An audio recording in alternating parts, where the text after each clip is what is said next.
Thank you, Mr Speaker. It is a pleasure to be called in again as a member who had the opportunity denied to them to speak first time round. I'm pleased to finally be getting the opportunity to speak up and set out my views on this very important issue.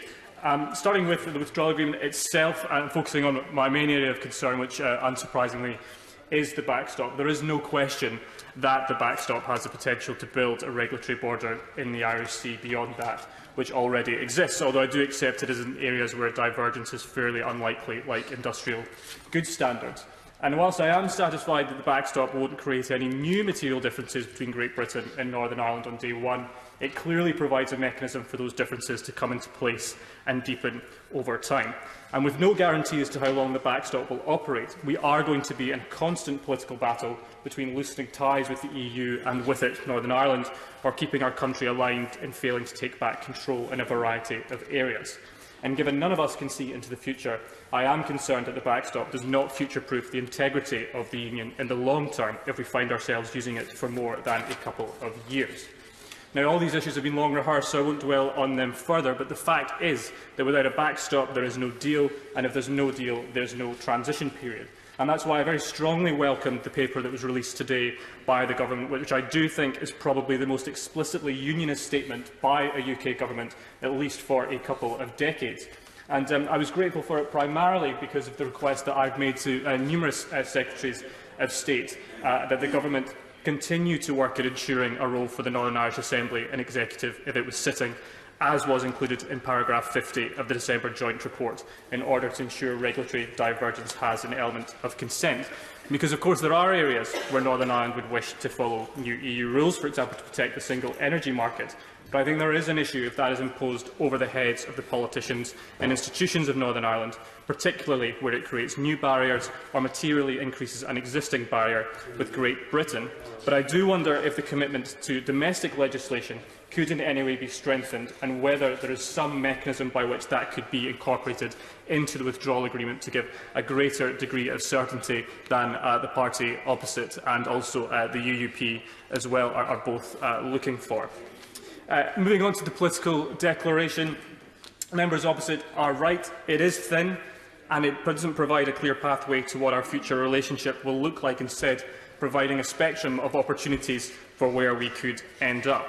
And I think it does seem to point to a direction slightly looser than the Chequers deal, which was a proposal that I was quite comfortable with when settled on. And of course it does ultimately kick the can down the road on all the major issues until the middle of 2020. So we do have to be prepared for months of further argument on all these points domestically before we even get to the EU negotiating table. And those negotiations will be tough, and I do hope that the Government has learned some lessons from this first phase of negotiations in terms of how it organises itself, in terms of how it constructs a negotiating position and works better with the various groupings within this Parliament, so that when it actually properly starts negotiating that second phase, it is doing so with a strong domestic mandate to do so, because that is the only way that we are going to get a meaningfully lasting agreement with the European Union that works.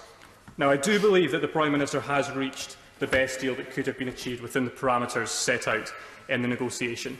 It is a compromise. It's not the deal that I wanted, but its acceptance would bring some certainty and allow us to move forward. It achieves many of the things that the EU said were not on the table. A bespoke arrangement that maintains industrial tariffs at zero, keeps us closely aligned but without the jurisdiction of the ECJ. Cherries have been picked here and cake has certainly been eaten. And I do fundamentally come back to the point that it is a risk to vote it down in the hope that something better materialises.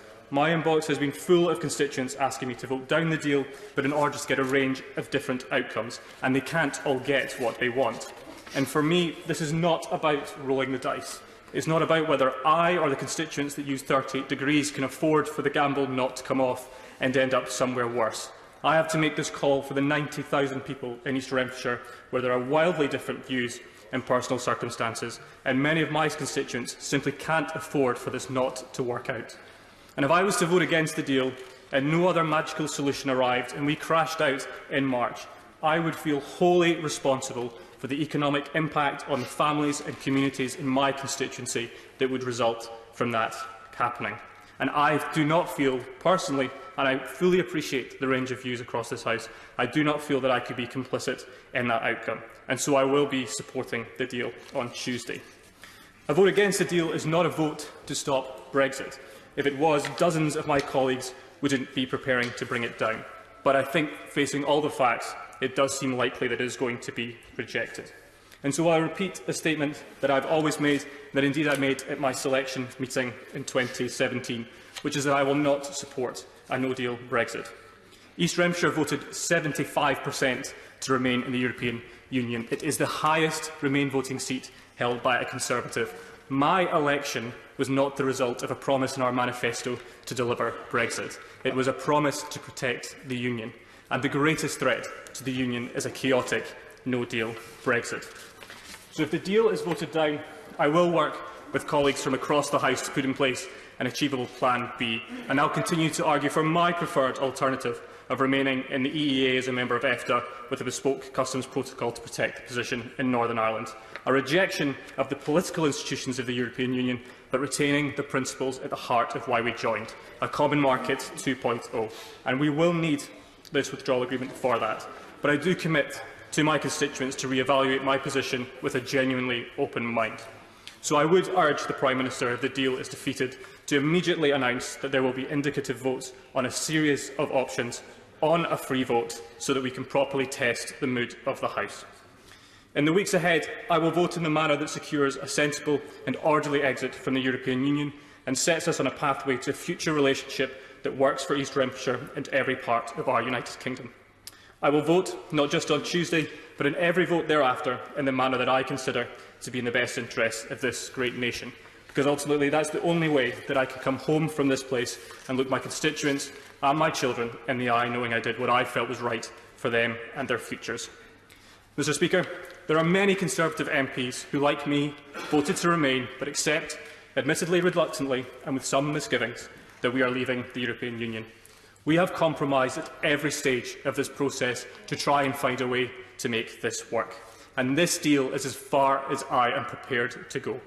So if some of my colleagues want to blow this up in pursuit of an ideologically purist fantasy, fine, go ahead, but I am done. My patience and my goodwill will be gone. Along with that, I know of many others on this side of the House. And wouldn't it be something, Mr Speaker, if when the history books are written, it was the arrogance and the belligerence of the hardline Brexiteers in refusing to compromise that meant that rather than this imperfect Brexit, they ended up with no Brexit at all. Thank you.